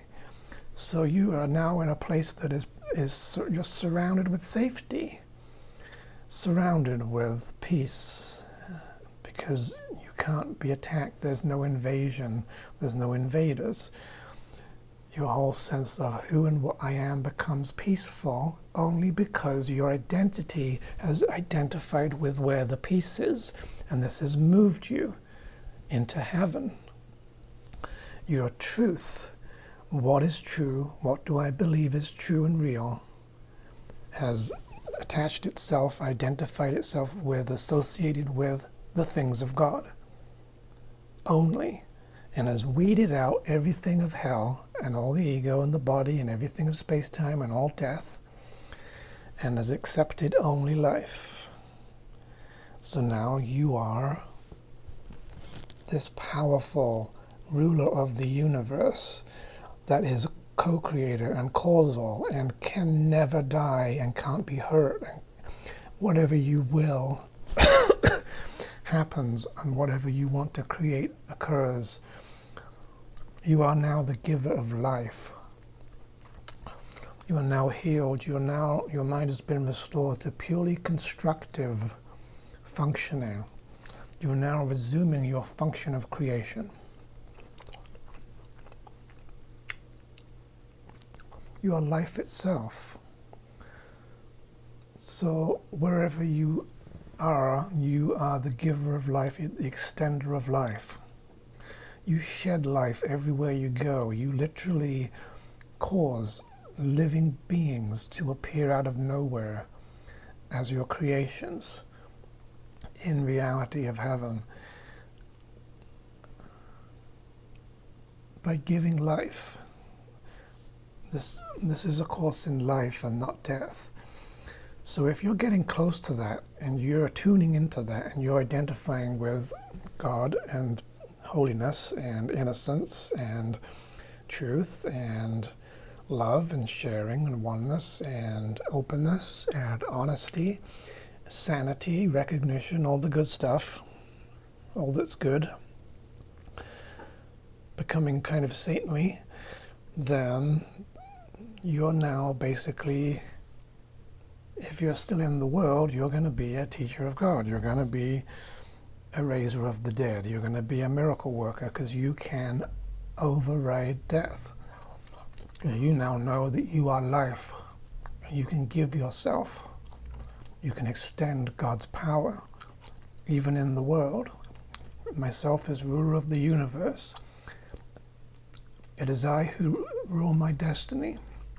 Even in this world, it is I who rule my destiny. What happens is what I desire. Power, boom, miracles, healings, raising the dead, undoing sickness, proving that you're bound by no laws but God's, instantaneous materialization, causation, power, the expression of love, the moving of mountains, literal mountains,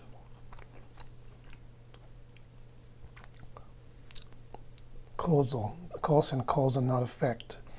You are creation, you are the kingdom, you are unlimited.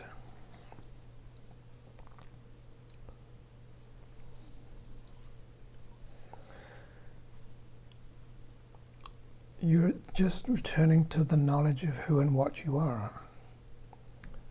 I am as God created me, and I am nothing else. I only have what God has given me and nothing else. And therefore I have it to give, and that's all that I have to give. So now I am the giver of the gifts of God. I receive the gifts of God, and now I give the gifts of God. Share and extend. So as you're approaching that in this life, pretending to be in a body, as you're believing that you're not a body, as you're disidentifying from the suffering, being more present and detached from the world, having a kind of a space between you and the world, and saying, there's the world, there's the body, there's the feelings, there's the whatever, but I'm back here and I'm behind this, behind the ego thoughts. I'm beyond the world.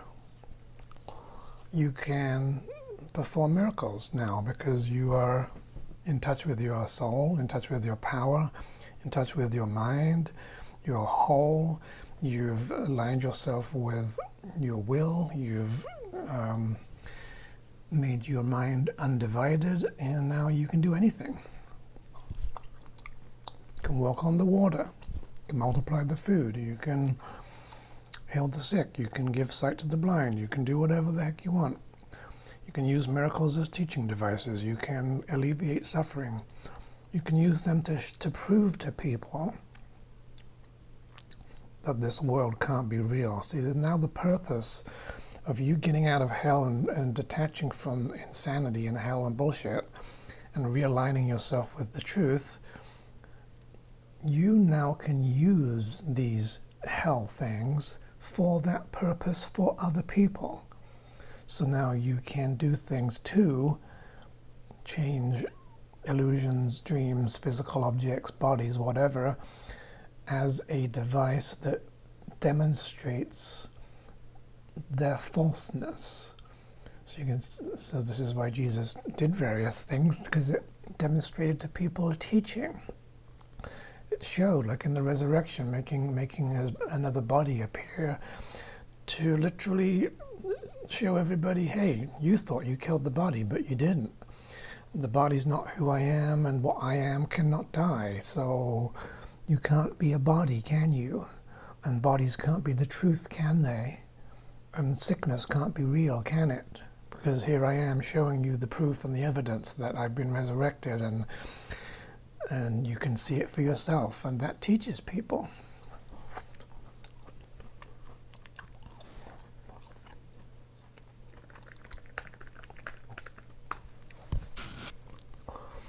Your body can be means to teach that it has never suffered pain, and in its healing it can offer your other people mute testimony of their innocence.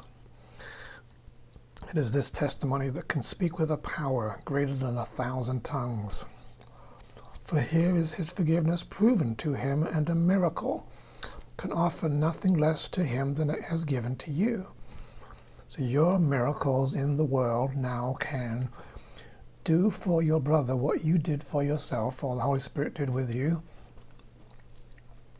using what you made as a teaching device to say, hey, look at this. What you believe about this can't be true, because I can prove it and change it and show you that it's not true. That all the things, miracles undo everything the world ever says cannot be undone, or tests cannot be undone. Miracles can reverse death and sickness and all the things that the world seems to make impossible.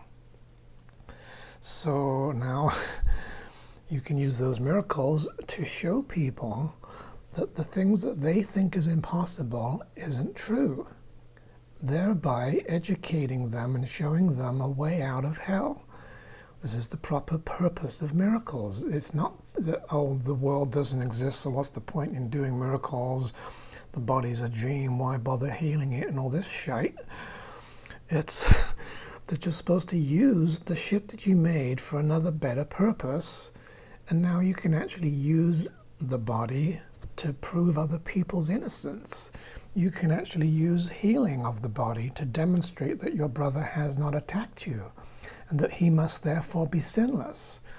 You can use the undoing of physical sickness as a way to show people that they are not victims and they are not sufferers, and there is a power greater than the laws of physics, and there's a way out of hell. That's the real purpose of miracle working, is to, part of it is to heal and to undo the world and remove the suffering and reverse and cancel space-time. But it's also to help other people, to lead them out of the depression, of the hopelessness, to help them to remember who they really are, what they're really capable of, and to be an example.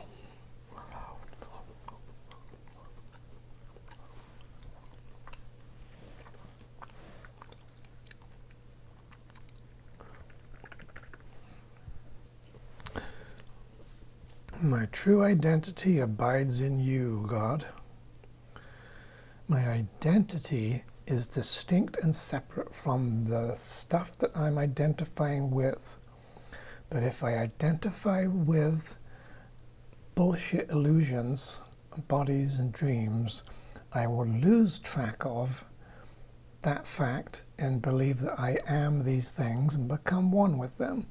If I identify with God and with the sonship, with my soul, I will also lose track of the fact that I think I'm separate from reality, and will become one with my soul and who I really am, and that's a good thing. Is not your Son my true identity? Now is our source remembered, and therein we find our true identity at last. Father, you know my true identity. Reveal it now to me who am your Son, and I will awaken to the truth in you and know that heaven is restored to me.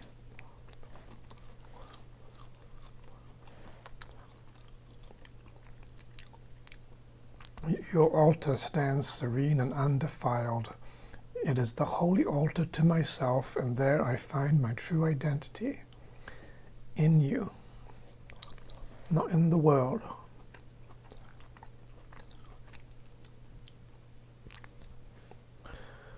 We seek your holy world today, for we, your loving sons, have lost our way a while.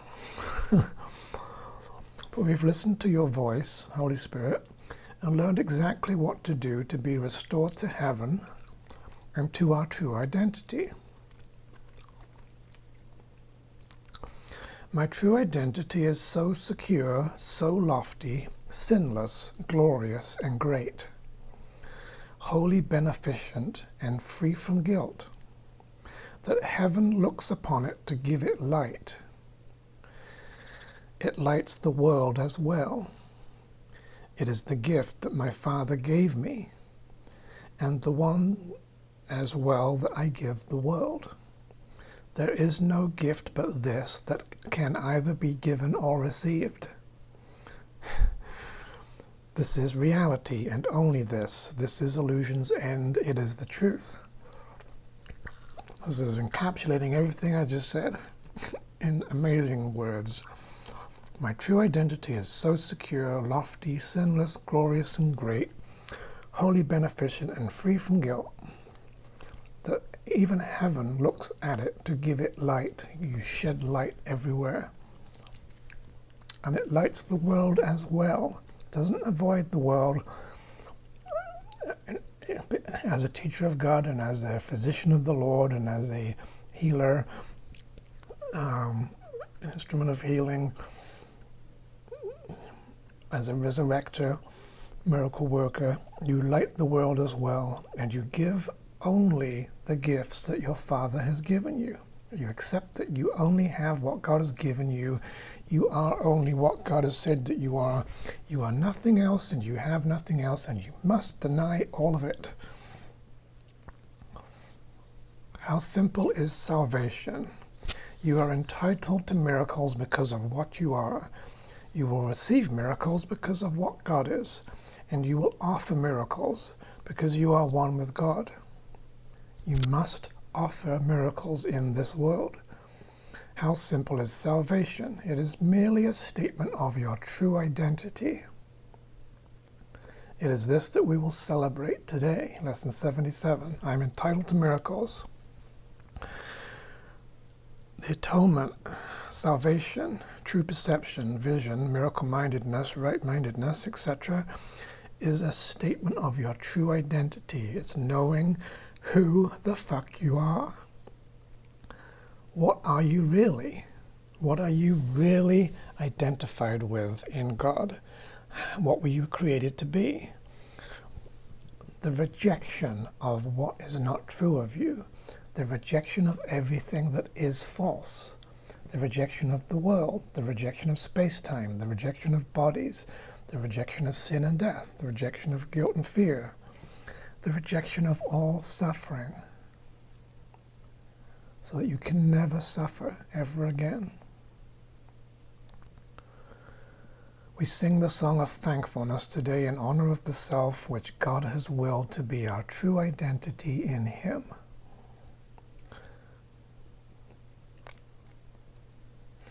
For he who can accept his true identity is truly saved. And his salvation is the gift that he gives to everyone in gratitude to him.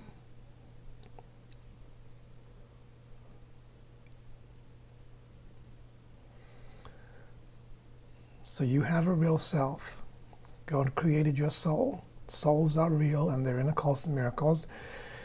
The sons of God, the creations of God, the sonship, the kingdom. It's what you are. You are perfect. You are this holy being. You are a being of light. You are magnificent. You are powerful. You are unlimited. You are beautiful. You are perfect and happy. You are constantly, permanently joyful. And you are incapable of anything that isn't that. You cannot suffer. You cannot die. You can't be sick. You can't even be unhappy.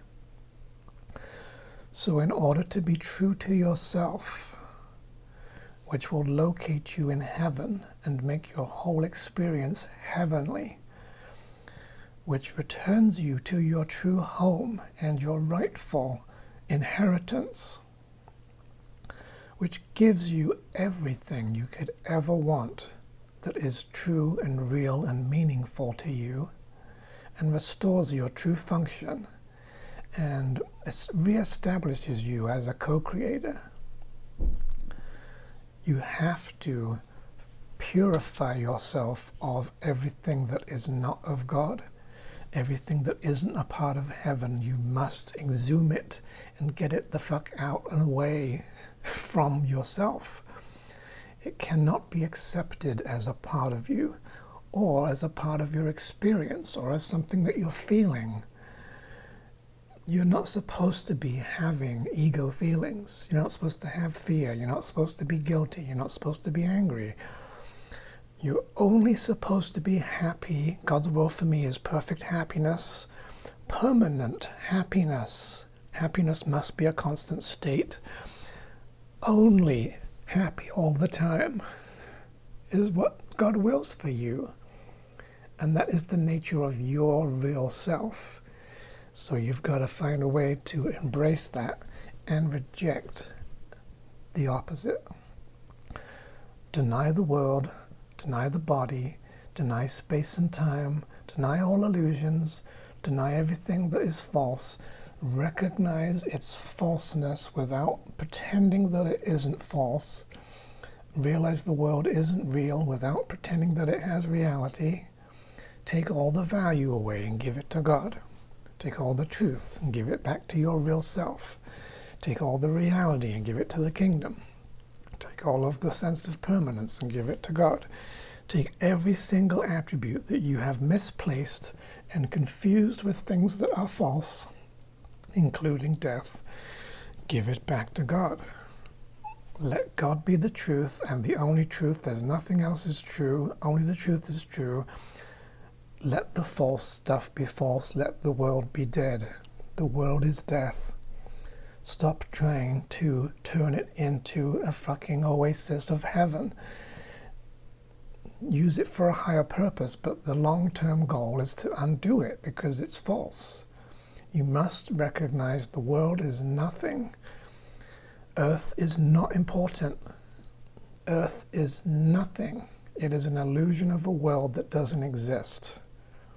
So we have to learn to stop having special love relationships with it, valuing it, wanting it, being tempted by it, buying into it, trying to keep it, and trying to make it be what we are, to freaking hide from God, and to sacrifice heaven and health and wholeness and reality. If you want the world to be your reality, you will go insane. Because confusing reality with an illusory world is the only way you can make the world seem real, and it requires you to be insane to do this, because you have to lose touch with what's real. So there's a cost to wanting the world to be heaven, making death real, believing you can die, believing there is a sickness, believing that you're suffering. You have to get this, the words you or me or I has to be weeded out from all of the worldly definitions of bullshit. You're not guilt, you're not suffering, you're not dying, you're not sick, you're not unhappy, you can't be. These things cannot be. They can't exist. They're not real. They cannot be God's will. They can't exist. Refuse to die. Refuse to accept that you are something that can die. And re-identify with and reclaim your holy self. The whole kingdom of God belongs to you. It is your entire inheritance. You deserve to live forever. You're worthy of God's love. You can and should deny anything that is not of God. If God didn't create it, fuck off. It can go away and not be a part of me, not be a part of my experience or my reality, and I will give it no truth. I will not accept it, and I will only allow God to define me. I will only accept what I am in the truth of God. And by doing this, you will become the light. And you will step into the light and you will be enlightened. You'll have self-realization, where you realize who you really are in heaven. Your mind's sense of shifting identities will anchor in the service of Christ and Spirit and serve your soul, and you will remember who you are as a soul. And it's game over when you do this. The world is nothing to this. When you commend your spirit into the hands of God, nothing can prevail against you.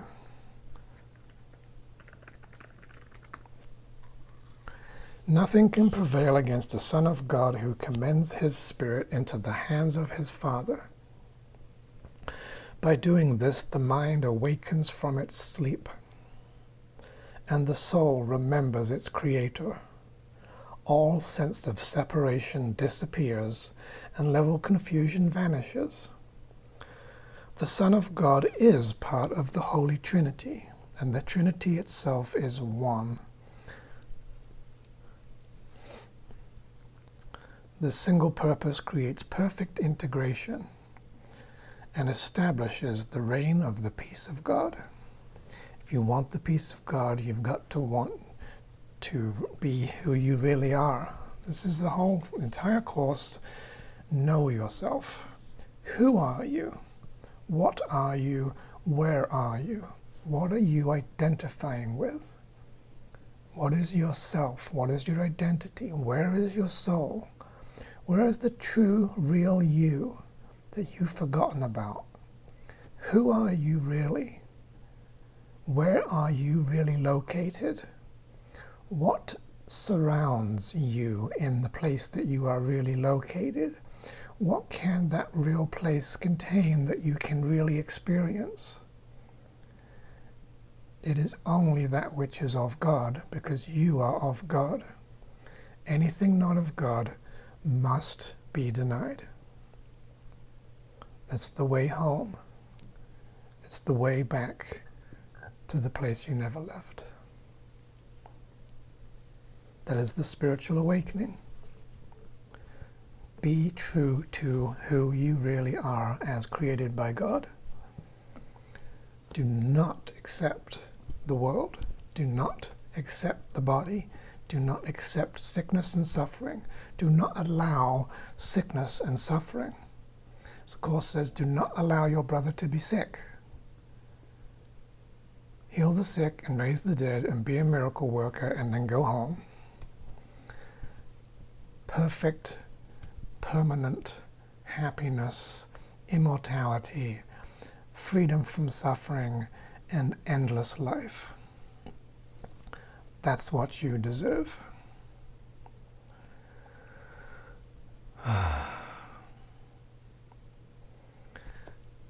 Hopefully this has been somewhat useful for you. Hope it's clarified some things, helped you to get some things straightened out and drilled home the real truth, who you are. You are just trying to decide who you are, and you need to accept who you really are and get back to God. So hopefully this helps you somewhat, and I'm going to get some food to feed this imaginary body and pretend that I can be lacking for a while. So see you next time. Love and light from heaven. I extend God's light to you. God bless.